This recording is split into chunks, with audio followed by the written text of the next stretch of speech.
Okay, well now we're going to start another exciting part of the agenda with our PHARMA keynote speaker. If you recall, we had a participant get up last year and say, where are all the pharma companies? We had no pharma representation last year, and this year we have a keynote and we have a full panel following. So get to hear a lot about how the pharma companies are driving life sciences and doing deals and interacting with the biotech companies. So that's very exciting. So Michael Flashen is Senior Vice President of Global External Innovation at Daiichi Sankyo. He joined Daiichi Sankyo in 2021 and leads the global search and evaluation team with team members in Munich, New Jersey, and Tokyo. Michael began his career in 1997 at the law firm of Kirkland & Ellis, where he focused on technology and life sciences transactions. He then joined Amgen in the transactions law group and eventually moved to positions in corporate and business development. From Amgen, Michael moved to Johnson & Johnson, where he led the transaction teams at the California and Shanghai Innovation Centers. Michael then worked in business development for Aduro Biotech before joining Merck, where he led the headquarters transactions teams. Michael is a graduate of Tulane University and received his JD from New York School of Law. Welcome.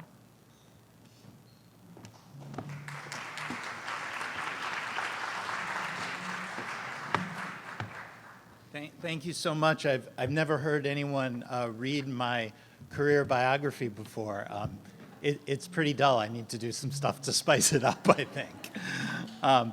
Anyhow, thank you all for this opportunity. It's great to be here. Thank you for the privilege of speaking here today. Special thanks to the Build Bio team for putting together a fantastic event. We've heard from great speakers already about the needs for discovery and innovation, the science and technology driving it in this city and the region, the innovation life cycle, and most importantly, a great reminder of the patient need that's the foundation of our industry. I think it's really critical for us to make connections with each other like we're doing here today.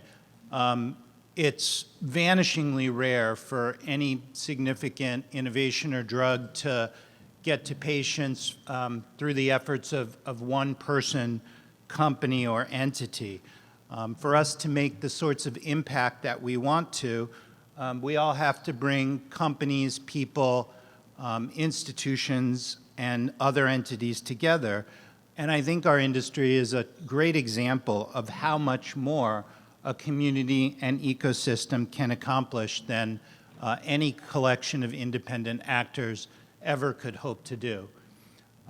My family, we recently celebrated my son's 4th birthday. He was born, I had a full head of hair. I was actually thinking about how much our world has changed in the 4 years since he was born. 4 years ago, I drove to work every day. I saw the people I worked with in person every workday. And I thought that to put a collaboration together, you had to spend an awful lot of time in conference rooms with the people you were working with, probably go out to dinner with them 3 or 4 times, and spend way too much time in airports and on airplanes. And then the pandemic happened, and suddenly I wasn't driving anywhere. I couldn't be in the same room with the people I worked with or my team or my other colleagues. And I was working on a lot of fast-paced, impactful collaborations with people I'd never been in the same room with. And all of a sudden, the people who needed innovative medicines were my family. They were me. My son couldn't interact with anyone outside our household. My in-laws couldn't travel to visit their relatives, and my parents couldn't see their grandchildren. For the most part, none of us went anywhere, and when we did, it was with the knowledge that no matter how hard we tried, despite our best efforts, one of us could catch a deadly disease. During that time, my wife needed emergency surgery, and I spent the whole night and a lot of the next morning in the front seat of our car in the parking garage because they weren't letting visitors into the hospital. Going through that pandemic was an experience that brought home for me the meaning, the purpose, and the impact of the work we do. Overnight, our industry was in the spotlight all over the world. Amazingly, and quite literally, the future of the human race was in our hands. It still kind of catches me off guard to think about it. Win, lose, or draw, whether or not humanity was going to continue with some semblance of what passes for normalcy was up to us. And so the pandemic literally kept us apart, but it also, in a lot of ways, drove us closer together. Many days, the first person I saw was a coworker, and they were more or less in my house. I feel very sorry for all the people who had to interact with me before I'd finished my first cup of coffee in the morning. I spent hours on video calls with potential collaborators from public and private institutions trying to solve scientific and business problems that would enable us to work together to develop a treatment or vaccine for COVID, the disease affecting us all. I consoled colleagues and contacts and friends and family members when they lost loved ones to the pandemic or the impact it had on us. And the thing I think I did the most was say, I think you're on mute, to people I was working with. But in many ways, the pandemic was a real reminder for me how much of an impact our connections with other people in our families, communities, industry, and world have on us.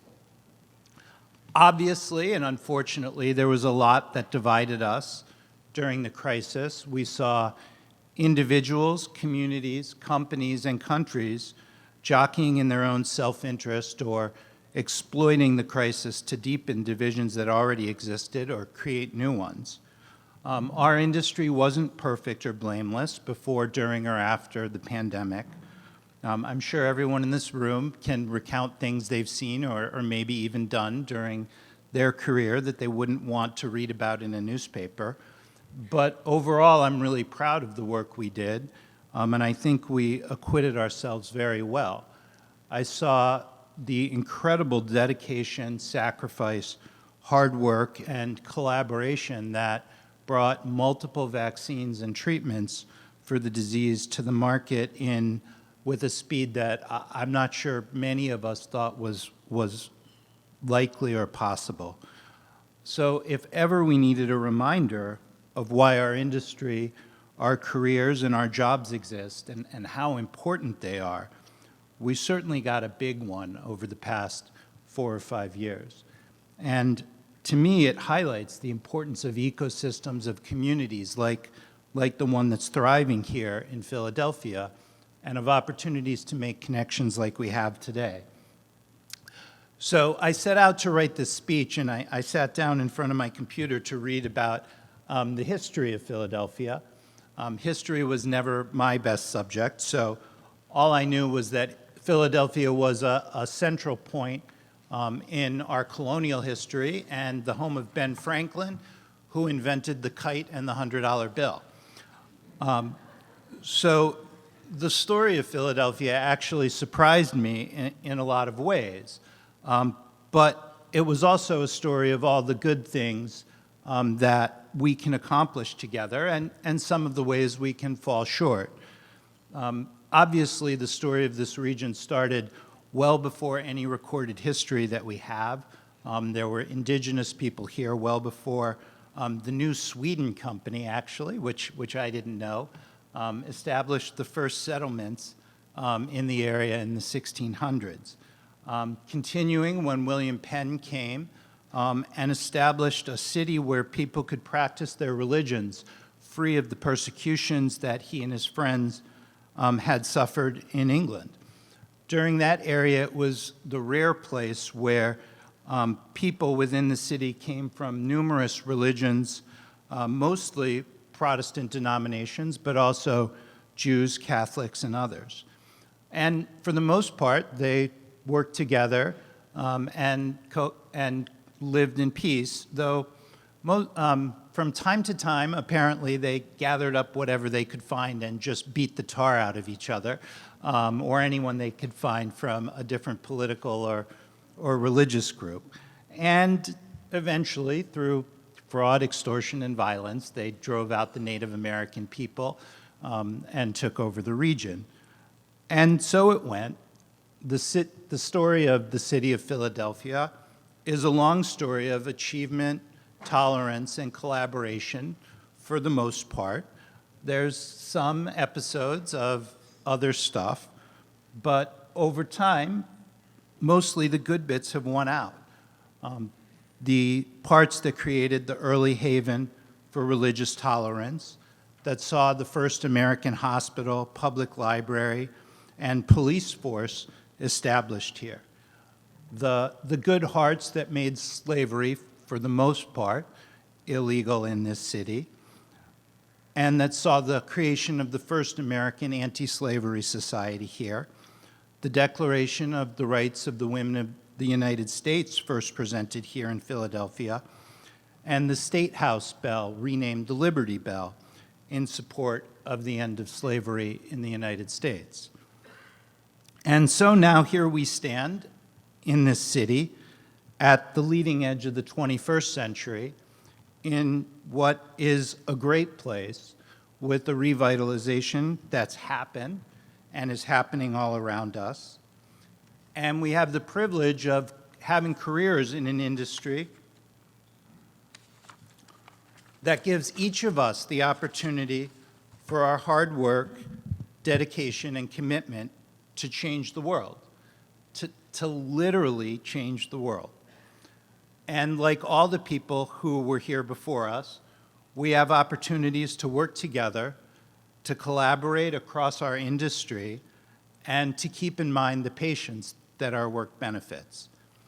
They're our friends, our colleagues, our families, and one day many of us.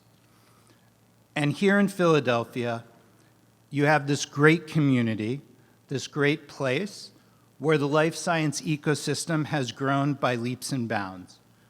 Within a few miles of here are a host of great universities, hospitals, and medical schools.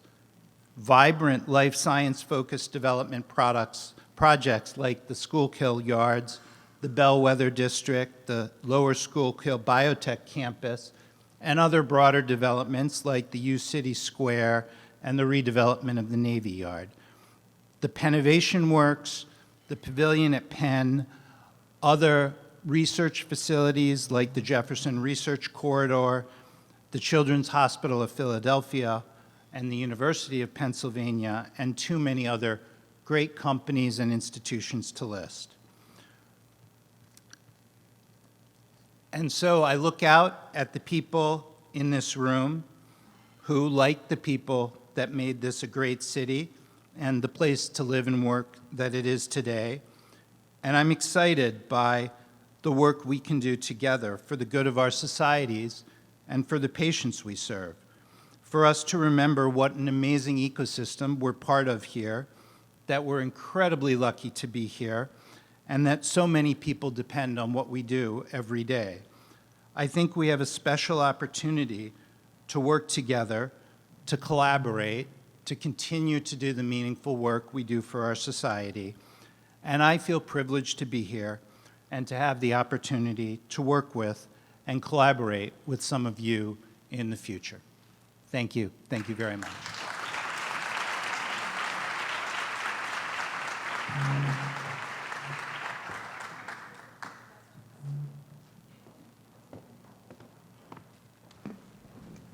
I'm supposed to take a few questions. I hope they're not about the history of Philadelphia, because I read a lot, but I only have so many notes.